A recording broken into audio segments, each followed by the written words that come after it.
University of Huddersfield, and his book on Larkin, early Larkin, I happen to have a handy copy of it here. I think it's published by, it's Bloomsbury, isn't it? Bloomsbury Academic, came out last year, and it deals with the, guess what, early Larkin. It's a study of the early poems and has some ingenious arguments about what in Larkin's other writing was contributing to the development of his early poems, kind of leading up to his main phase. But anyway, James, I'm sorry the microphone's not working, but I think we're sort of getting past the acoustic thing. If they can hear me, they can hear anybody, because my grandmother always complained I had an indistinct voice. But anyway, so can we welcome James Underwood, and he's going to talk to us about.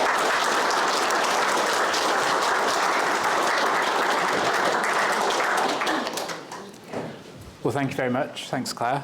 Thank you very much for the invitation to speak today. I think what I've got to say, there's an awful lot of resonance with what you were just talking about in your introduction there as well, Claire. So that's very nice. This talk is about 3 M's: magic, meaning, and mystery. If you can't hear me, please just shout at me. I don't mind. The first 2 M's are supplied by a talk which Larkin gave in 1979 to SCONAL, which stands for the Standing Conference of National and University Libraries, very exciting organisation. He said, all literary manuscripts have 2 kinds of value, what might be called the magical value and the meaningful value. The magical value is the older and more universal. This is the paper he wrote on. These are the words as he wrote them, emerging for the first time in this particular miraculous combination. The meaningful value is of much more recent origin and is the degree to which a manuscript helps to enlarge our knowledge and understanding of a writer's life and work. A manuscript can show the cancellations, the substitutions, the shifting towards the ultimate form, and the final meaning. Unpublished work, unfinished work, even notes towards unwritten work, all contribute to what we know of his life and the circumstances in which he wrote. And Larkin gave this talk as part of his concerted campaign, which he later dubbed Operation Manuscript, to slow the exodus of modern British literary manuscripts to American institutions. And he describes this work as a neglected responsibility, and clearly, as we've heard from Claire, it's still work that's ongoing today.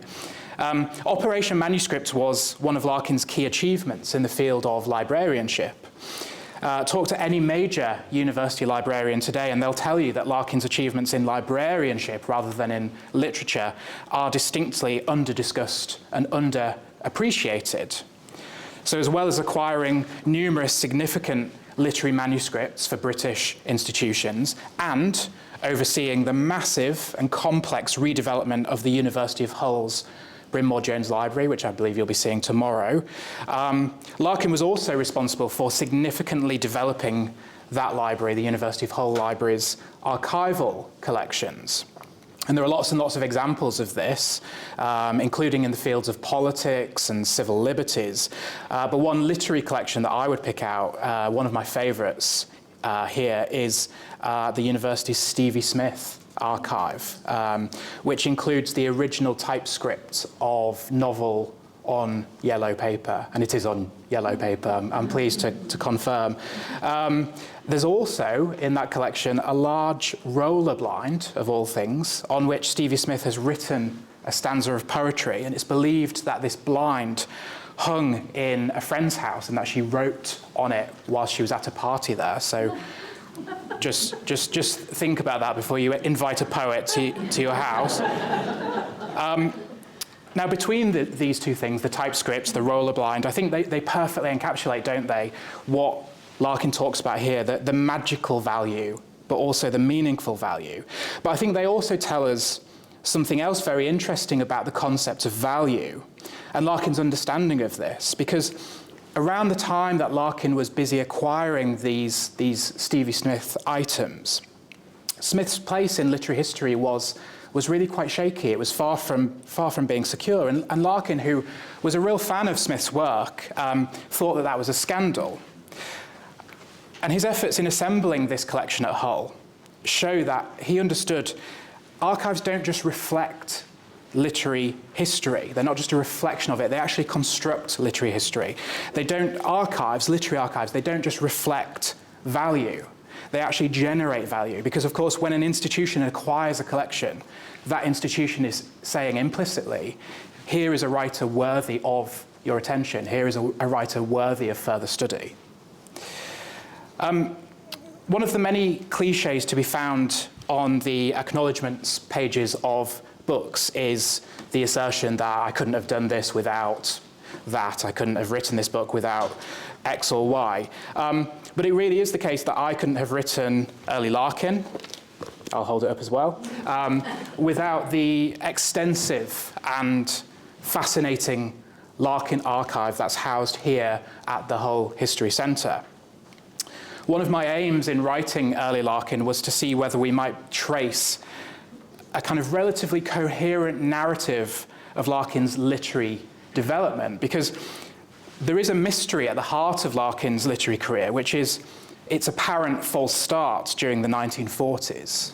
As many readers and critics have observed, Larkin's first collection, 1945's The North Ship, doesn't much resemble the three subsequent collections, The Less Deceived, The Whitsun Weddings, High Windows, that would make his name and secure his own place in literary history.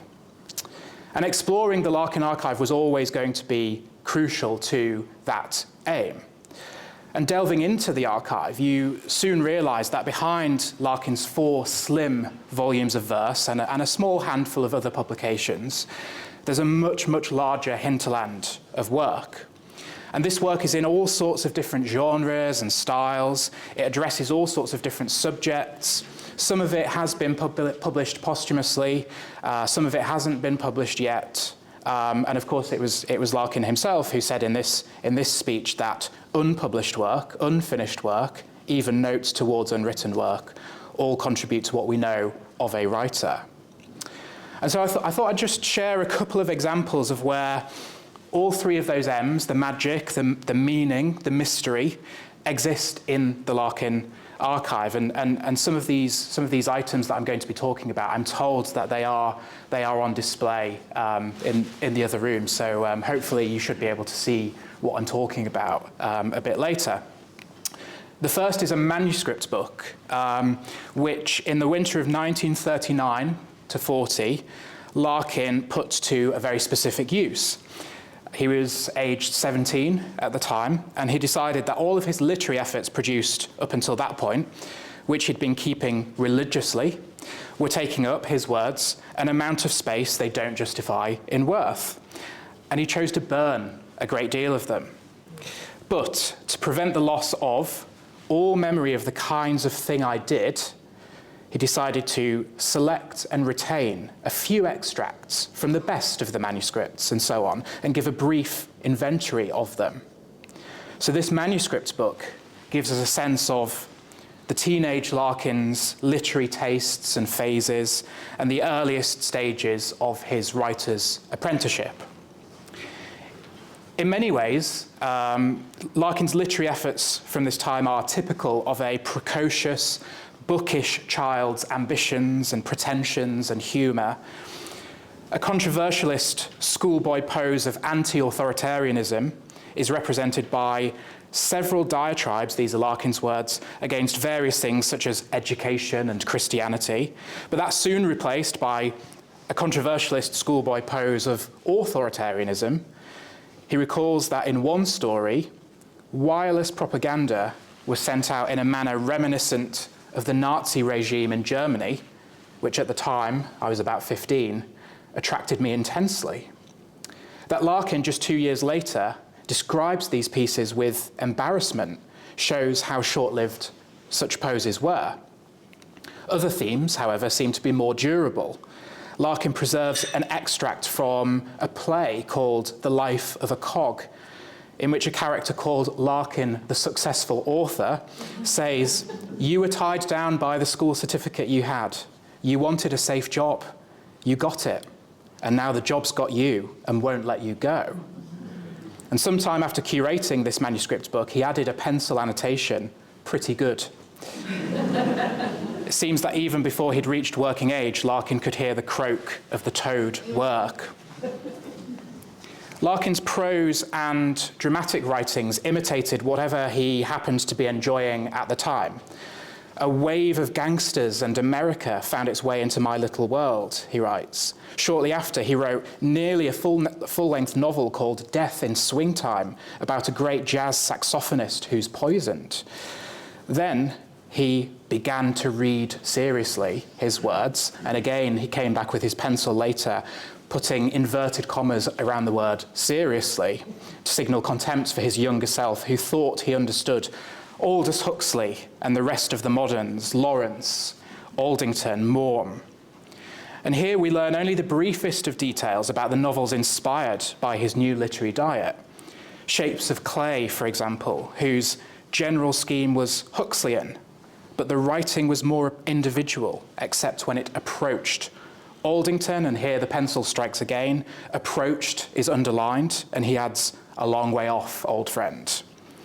Present Laughter was written in the style of Evelyn Waugh. Another story, Trio, was conceived with the Hogarth Press in mind, but none of these survived the bonfire. Nor did an erotic play with the title Teddy Bear's Picnic, perhaps just as well, or a masque called 1 O'Clock Jump. By the end of the decade, the 1930s, Larkin was composing poems and short stories about brief emotions and interesting characters. And so in 1940, at the age of 17 and a half, he specifies that in the manuscript book, a bit like Adrian Mole, just a few months before he went up to Oxford, Larkin was in a position to review and curate a variety of writings in prose, poetry, and drama. But many of these he destroyed, and even those brief selections which he saved and pasted into the manuscript book were subjected to his own sarcastic annotations, but he had made a start. Now, as well as giving us a sense of Larkin's reading and writing during the 1930s, the manuscript book tells us two other things.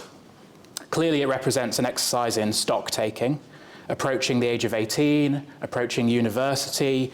Larkin used this transitional moment in his life to collate the work done so far as a means of bringing into focus his options for the work to be done in the future. And with annotations in both pencil and ink, it seems he returned to this book more than once. The other aspect it reveals is his engagement with the nuts and the bolts of writing: genre, plot, structure, characterization, mood. Most of the prose pieces which he extracts are deliberate exercises in genre. They're schoolboy stories, detective fiction, gangster thrillers, political allegories, and so on. And this, of course, was a perfectly natural activity for a bookish child, trying his hand at the kinds of stories he loved to read. Similarly, for an aspiring novelist, and he was an aspiring novelist rather than poet at this point, it was logical to serve a kind of apprenticeship by systematically working through different genres. There is then the magic of glimpsing the earliest writings of someone who would go on to become one of the great writers of the century. Meaning is supplied by the exercise itself, by the selections and the annotations of a slightly older Larkin, and mystery by the absences, by what's not there, what was burnt to ash in Larkin's bonfire. And it's also one of those moments where, sitting in an archive, you catch a glimpse not just of a person's past, but also of their future. That tension in Larkin between the desire to preserve and the desire to annihilate.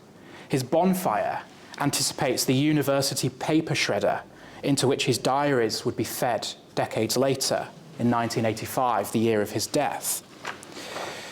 The second example, which again I'm told is in one of the cases, this represents one of the great mysteries in Larkin studies. And I'm talking about Brunette Coleman. Now, for those of you who don't know about Brunette Coleman, and lots of people still don't know about Brunette Coleman, and they're absolutely amazed to find out about this, she's a heteronym invented by Larkin in 1943.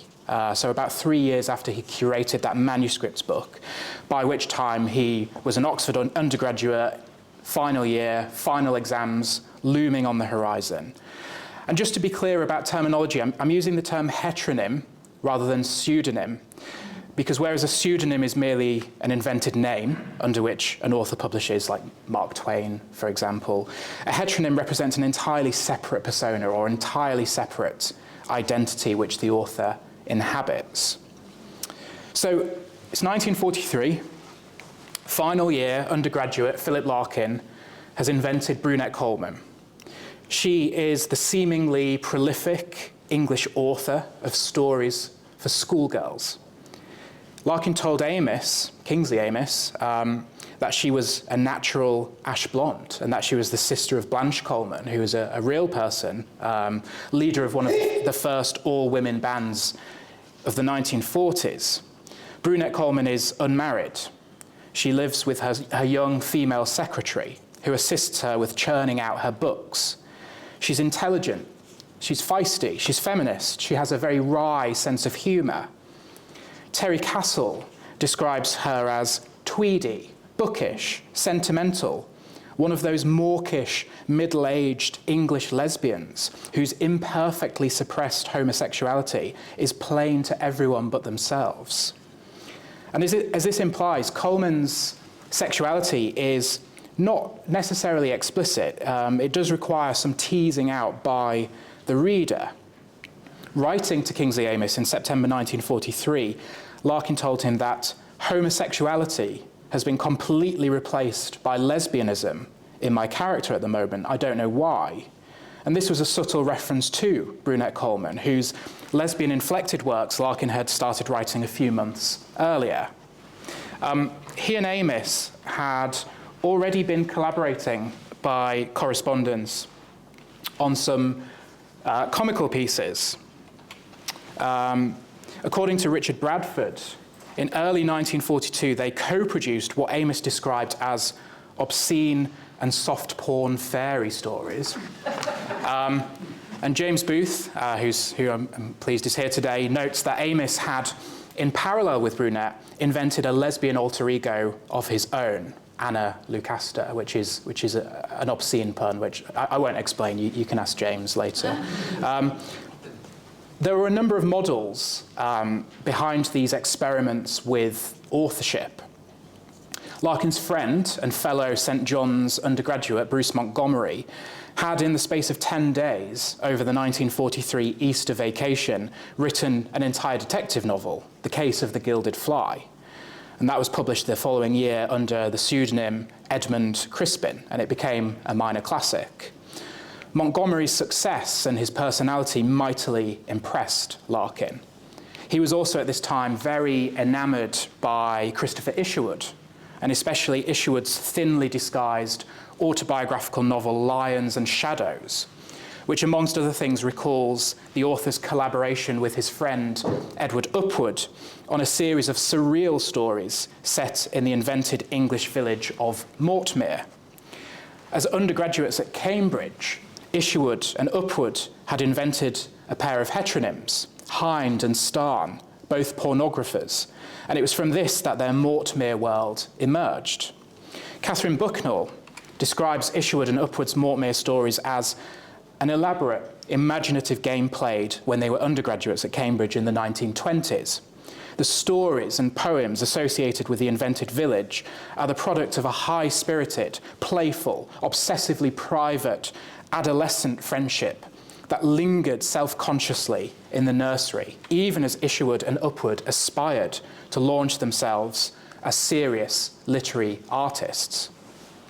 And I think if you disregard the kind of specific details of names and times and places there, this really could be an exact description of the game played by Larkin and Amos as they developed their Brunette Coleman, Anna Lucasta characters, respectively. Though private and silly, Bucknell sees the significance of the Mortmere collaboration for Isherwood and Upward's development, She says, the literary poise of the stories surpasses their schoolboy purpose, for the author's intellectual and artistic development had evidently outstripped their emotional maturity. For Larkin and Amis, their inventions also began as immature fun, but in Larkin's case, ended up becoming something much more serious, something much more consequential. With Amis and a number of other Oxford friends, Bruce Montgomery, Miriam Plout, Diana Gollancz, who was the daughter of Montgomery's publisher Victor Gollancz, Larkin shared extracts from Coleman's work. And his accounts of this show his pride in the effect that he would have. Montgomery and Gollancz would return from evenings in the pub to read Coleman's latest. And Larkin boasts in one letter that a particular scene gave the latter quite a crisis de nerfs, or whatever the French is. In other words, Larkin framed Brunette Coleman as a joke, something that was intended to tickle a small, like-minded coterie of student friends. But he continued to work on her output for several months, even after leaving Oxford, even after graduating from university. There are 5 works by Brunette Coleman in the archive. A schoolgirl novella, Trouble at Willow Gables, its unfinished sequel, Michaelmas Term at St. Bride's, an essay on the girls' school story genre called What Are We Writing For?, a fragment of Brunette Coleman's autobiography, and a sheaf of poems with the title Sugar and Spice. Richard Bradford perceptively notes how these texts, written in different genres, work together to produce one coherent authorial identity. He says Larkin maintains throughout an authentic image of a particular woman, adapting her own presence of mind to each, and the texts disclose, via their various flaws and idiosyncrasies, further dimensions of the character of Brunette. So the obvious, burning question then is, why did Larkin invest so much time and energy into these works? Since Andrew Motion first wrote about them in his 1993 biography of Larkin, and since they were published for the first time in 2002 in an edition by James Booth, various critics have come up with various theories, mostly psychological or sexual in nature. I don't intend in this talk to work through those theories or even to work through my own theories, not least because that took me 3 entire chapters in my book. But what I will say is that examining Coleman's work in the archive is another one of these experiences that's full of magic and meaning and mystery. So if you take, for example, the stapled typescript of Trouble at Willow Gables, that's that schoolgirl novella, for example. This comes complete with a title page, a contents page, a list of correct names. It was James Booth who first pointed out something very, very interesting about this, which is that when you look at the folder in which the typescript sits, it has that ink stamp on it.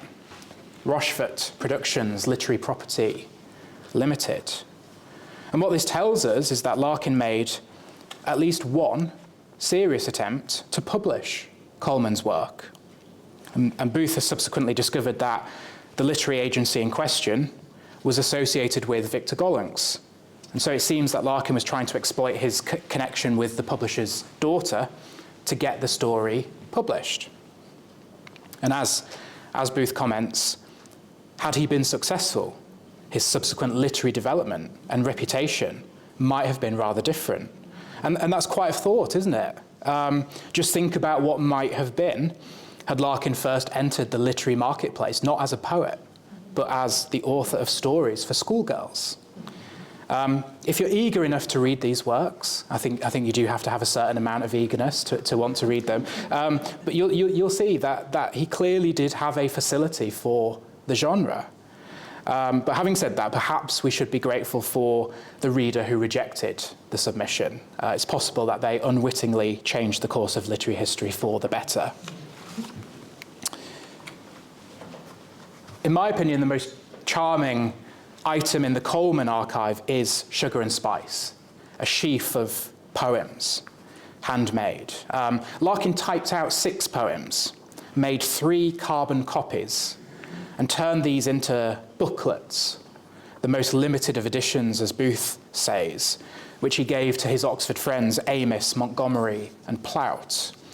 And Larkin's own copy, which is housed here in the Hull archive, has a 7th poem loosely inserted into it. And just as a side note, there's a lesson there, because Andrew Motion, when he was researching his biography, didn't consult the whole version and therefore missed that 7th poem, which I think adds an awful lot to this small collection of poems.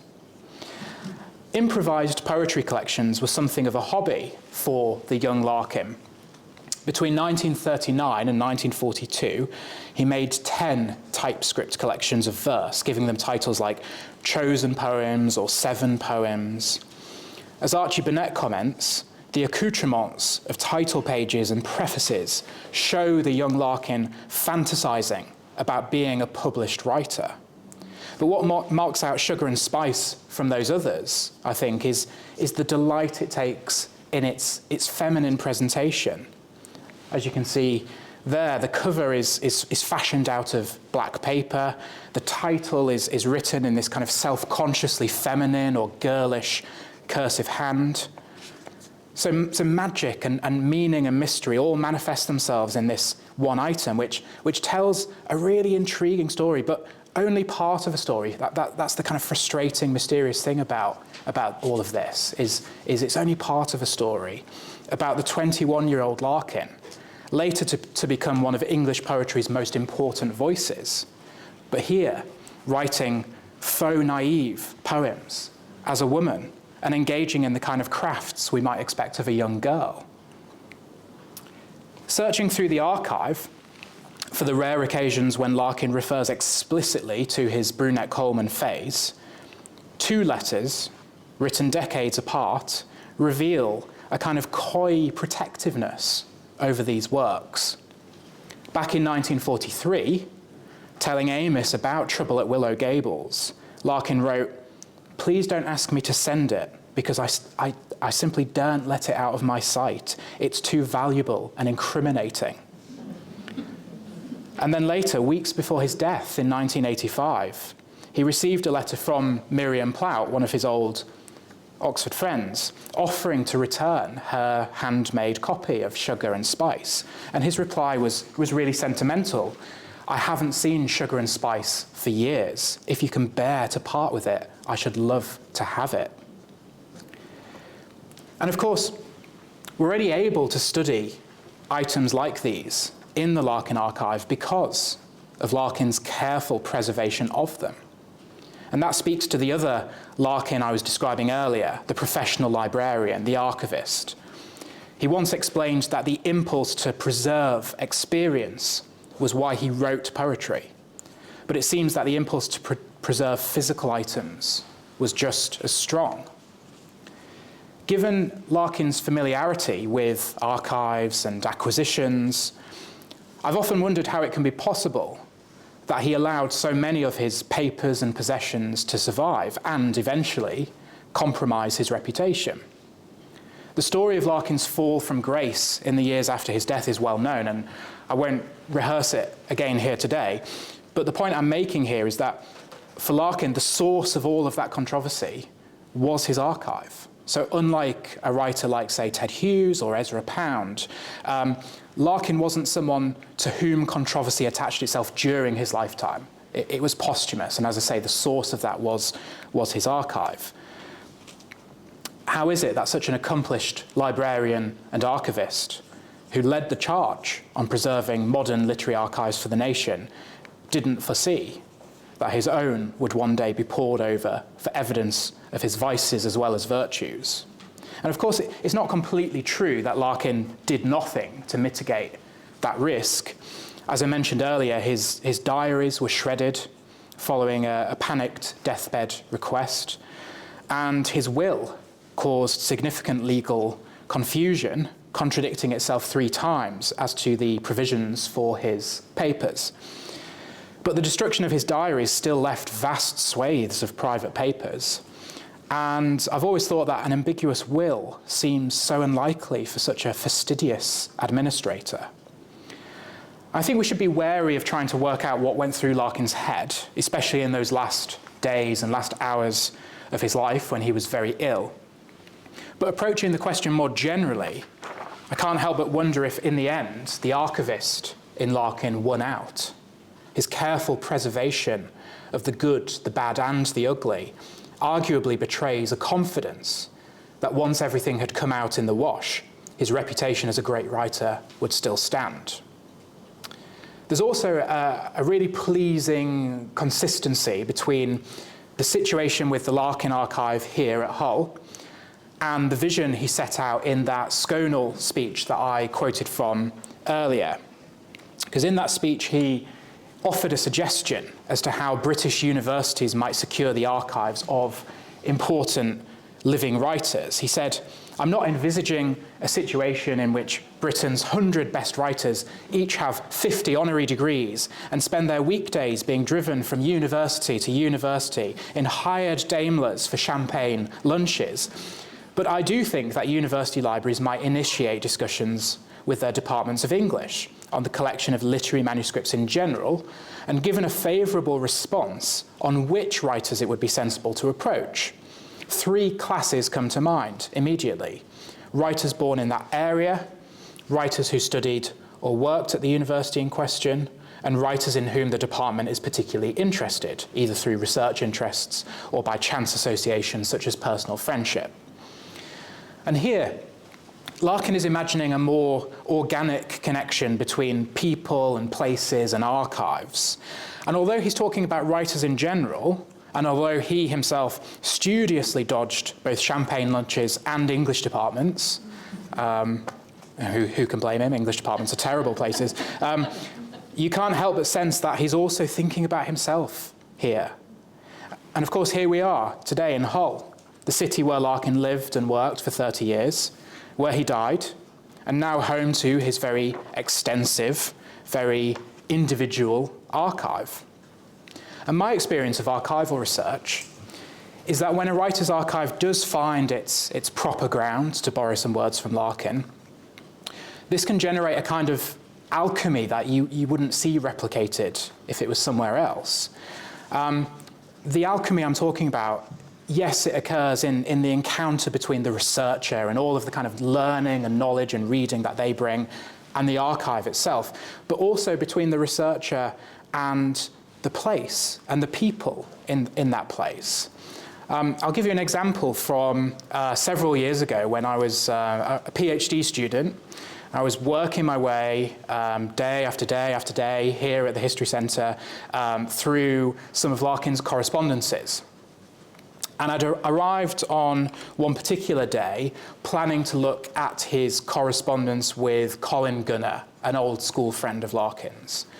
And this is one of the correspondences that landed Larkin in hot water in the 1990s, because it's in these letters that his voice hits its most Thatcherite notes. Now, the assistant in the reading room who brought out the letters, without any knowledge of what they said, or of my particular research agenda that day, casually mentioned to me that she'd worked under Larkin in the Bryn Mawr Jones Library during the 1980s. And because she was one of the newest members of staff back then, she was unfortunately one of the first to be let go when the Thatcher government's cuts to public spending made redundancies unavoidable. And she remembered Larkin inviting her up to his office, finding him there in a very downbeat mood, very apologetic, firmly distancing himself from the politics of it all. According to her anyway, he seemed genuinely distraught. He really did impress her with that sense. And yet there I was, going through the letters she'd just handed me, written in the same period, full of praise for Thatcher, pouring scorn on trade unions, on British workers, on the unemployed. I didn't necessarily see it as my job to somehow make those contradictions cohere. After all, like Walt Whitman, a poet Larkin admired, he contains multitudes. But it struck me that this experience demonstrated the value not just of having archives, but of having them in the right places. So that encounters like that one, encounters that have a magic and a meaning and a mystery all of their own, can take place. Larkin is unique, really, in having been both a major writer in his lifetime and one of the country's leading librarians. And that dual perspective meant that he understood, to quote some words by Jamie Andrews of the British Library, sounding suspiciously like a certain University of Hull librarian, that what will survive of us is manuscripts. Thank you very much for listening.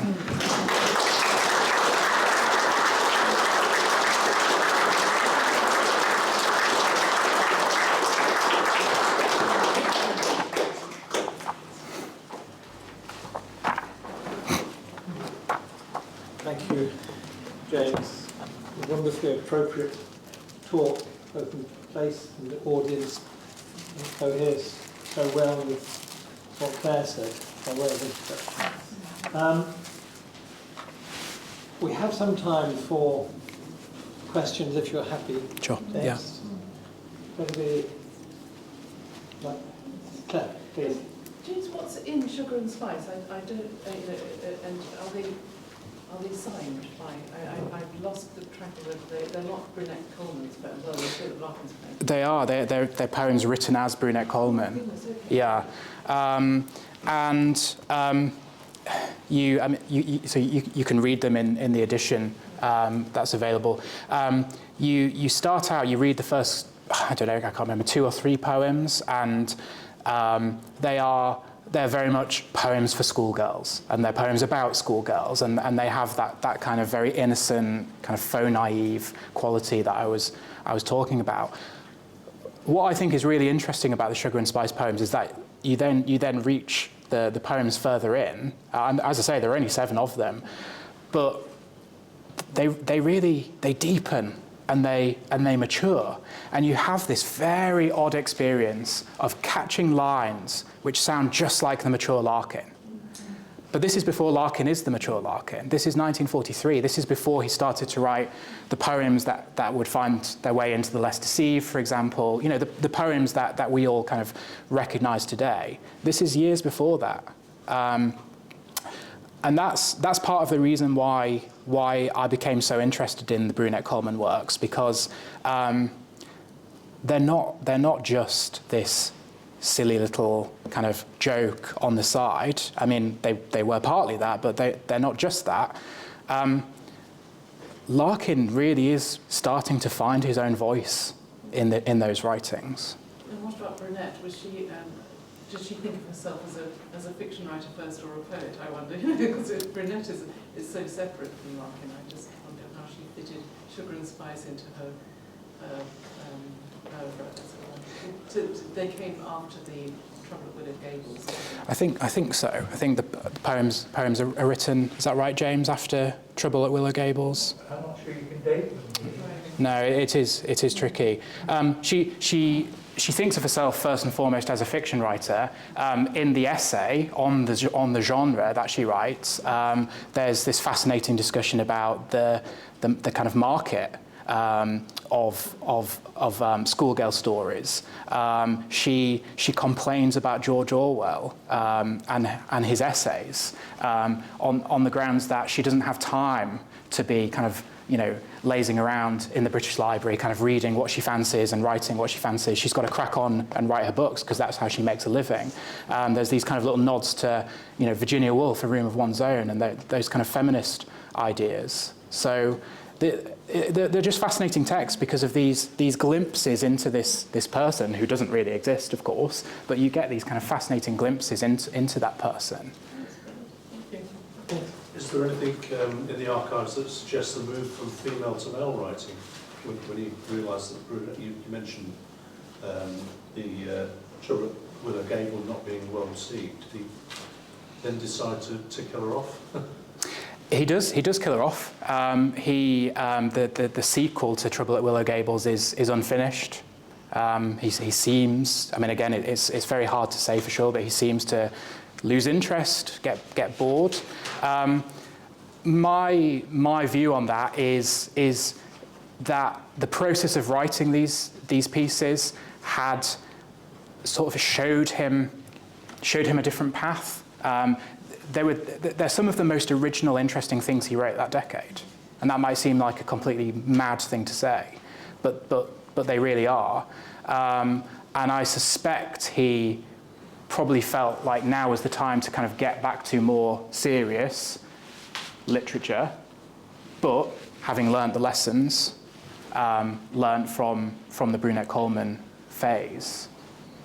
So and she sort of lingers. You know, if you I write about this in the book. There are, you know, like a handful of poems, for example, in the North Ship, where you can just kind of sense Brunette-Coleman's fingerprints. So she lingers even though he kills her off. Yeah. He was obviously trying on different sorts of persona as a writer, and that was one of them, and that is really interesting. But what do you think made him turn decisively to poetry? James, could you please repeat the question so everybody can hear it? Yes, sure. Yeah, of course. Sorry. Yeah. So the question is, you know, why in the end does he turn to poetry? I think it's, you know, I said early on that what I'm trying to do in the book is see whether we can trace a narrative of his development, his literary development. I think we can, but it's messy. There are different tracks. He's doing different things at different times. It's not necessarily this kind of very clean, linear narrative. There's a couple of dramatic pieces he writes in 1950. And they're dramatising his immense frustration at the fact that his fiction doesn't seem to be going anywhere. It seems to be stalling. It's not as good as he wants it to be. In one of those dramatic pieces, one of the characters recites a poem, and the poem is Fiction and the Reading Public, which Larkin went on to actually publish as one of his poems. And it's a great poem, and it's Larkin. It's the mature Larkin, and I think there's a kind of irony there that as he's bemoaning his fiction not going anywhere, he includes this poem, which clearly shows that his poetry really is going somewhere. So I think his poetry, in the end, he was better at poetry than prose, and I guess he recognised that. Yes, please.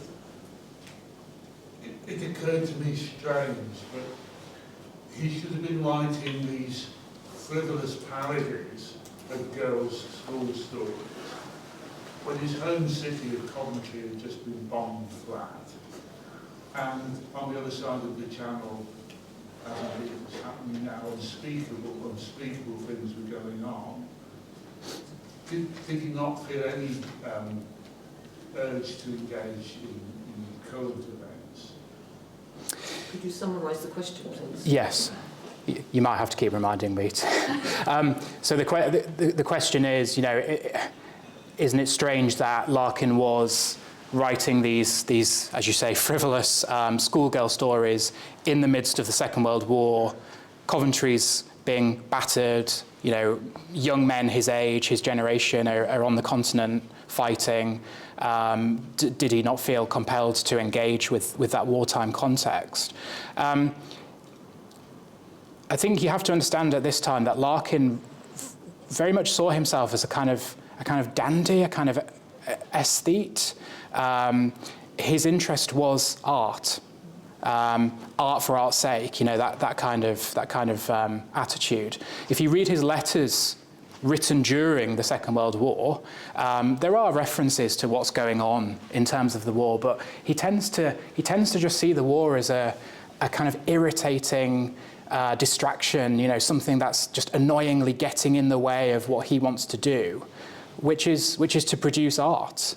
And so I think no, he didn't feel compelled to engage with, and there's almost a political point there, isn't there? I mean, I sometimes think of, I never know if I get this right, was it Matisse who said what he did during the war, the First World War, was paint ballerinas? Is it Matisse or another painter? There's a kind of political point in there, which I think you could make in relation to Brunette Coleman.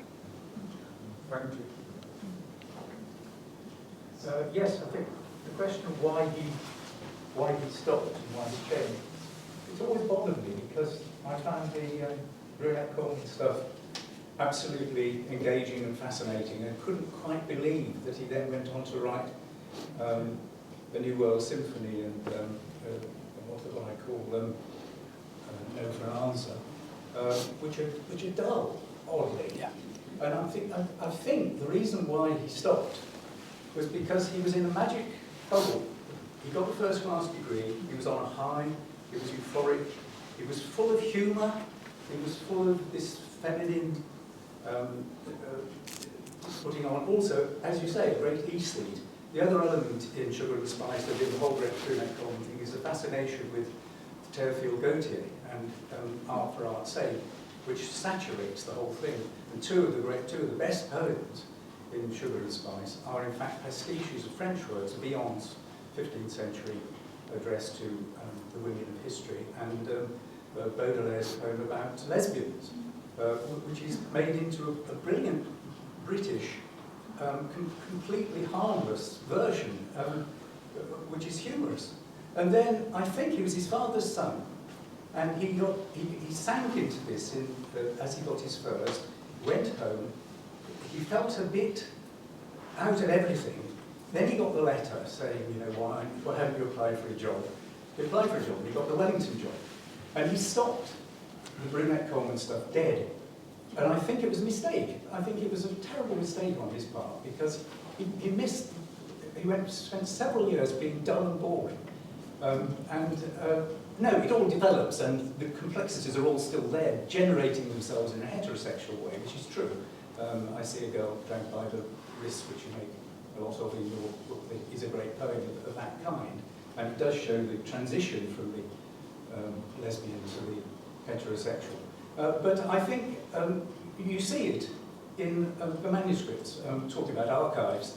I mean, Michaelmas Turmets and Brides, he started to paste over the typed version onto the 143 pages of the written version. He got a certain degree, and then I think he went to Wellington. And I think that's the point. And then he got it to a stage where it was unfinished, but as he could see it, he tucked it away. He then looked at it again in 1972, was it, when he went to Oxford to do the Oxford Book of English Verse. And he wrote to Monica about it, because they shared Oxford, and it was his memory of Oxford. Trouble, Michaelmas Turmets and Brides, some lesbian woman, perhaps there are some here, or you know someone, must make a genre film of it, after tipping the velvet and that kind of thing. It's brilliant, it's so funny, and it's so ahead of its time, and it's such a superb genre piece. And if you made Oxford into a kind of retro Morse Oxford with the blackout, and you took the right angles and whatever, it would be absolutely brilliant. It's so funny. It's so the scene where the two lesbians lure a straight English man who's in the army into falling in love with one of them by accidentally on purpose falling off the Coe Bridge in the parks into the river and allowing him to carry them up to their cottage, and then he sends her flowers, and she tells her lesbian girlfriend, "No, put them in the toilet." It's absolutely, and he's a 21-year-old young man. I couldn't have written. No one could. How could a 21-year-old man write stuff like that? It's extraordinary. And it is well written. It is very good. Anyway, I think that's it. He saw, as his father's son, he thought, I've got to become responsible now. He proposed to Ruth Bowman. He after his father died, that was a little bit later. That's later. But it's part of the process in the late 40s, where he's thinking, I mustn't be this frivolous aesthete that I was in Oxford. Although that was actually the source of his very best writing. And in the end, that is the source of his superb genre control in the mature works, as you say, in your book. Absolutely, that's it. So Brunette Coleman is absolutely essential. But I think he stopped simply because he went to Wellington. It's as simple as that. And he tucked away the Brunette Coleman stuff in a drawer, knowing that it was, as an archivist, he was an archivist himself of his own work, knowing it was important. And then, as I say, he looked at the Oxford novella again in 1972 and wrote quite feelingly about it, with a lot of nostalgia to Monica. Thank you, James. I think it's important. Mr. Chairman, can I just say, I can't hear people unless I'm looking at them. Could you ask the speakers to come and face the audience? Would you mind? I'll try and repeat what Anne says.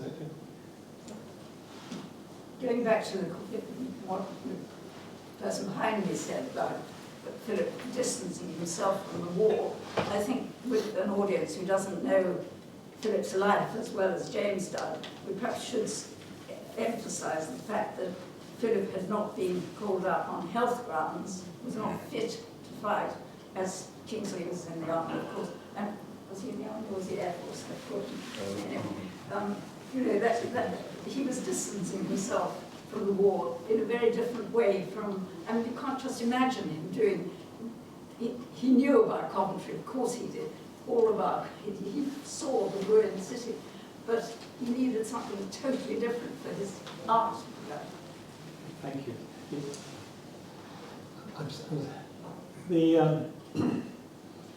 He does write about the war, doesn't he, in his correspondence, in the visit to Coventry. He translates that into one of his novels, almost, not quite word for word. And it's quite interesting in his correspondence from Oxford, where he worked as a fire watcher, didn't he? So he did do his bit, and it's quite interesting what he says about it. He's clearly not enthusiastic about it, but he does something. He doesn't then turn it into fictional poetry, I think. Perhaps one last one, and then we can perhaps go and have a look. No, please. Yeah. I didn't know about Brunette Coleman, and I'm fascinated. And I'm a psychologist. Oh dear. No, it's great being a psychologist. But what do you think writing in a female persona says about his own understanding of himself, self-understanding?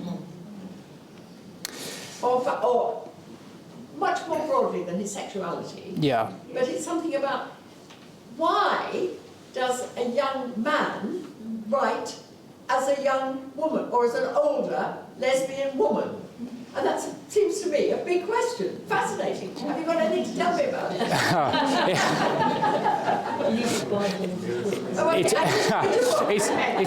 Fascinating. The question really is what does it tell us about Larkin, that he as a young 21-year-old man writes as a woman, as an older lesbian woman. I think my answer will bore you, because there are plenty of critics who've tried to answer that question, and they've talked about it's to do with his psychology, it's to do with his sexual development, he's trying to work out his sexuality, those kinds of things. I don't really go in for that kind of analysis. I think that what Larkin is doing with Brunette Coleman, and there's a short story he writes just before he embarks on the Brunette Coleman experiment, where the protagonist of that short story is a young woman, and it's really the first time he is properly exploring identities that are not his own. There are plenty of short stories from this period where he's thinly fictionalizing his life, basically. There are even characters called Philip Larkin, you know, but they're quite dull. They're not very lively. They're not very original. They're not very sparky. Is Brunette Coleman his muse? I think she is an important muse, yes. Yes. I think that Brunette Coleman, without ever having been a real person, is one of the most important influences on Philip Larkin.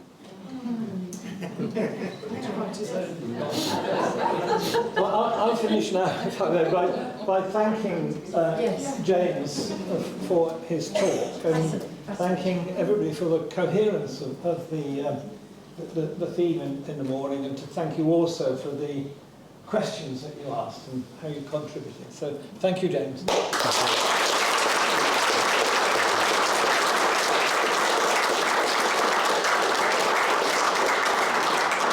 Thanks, Graham.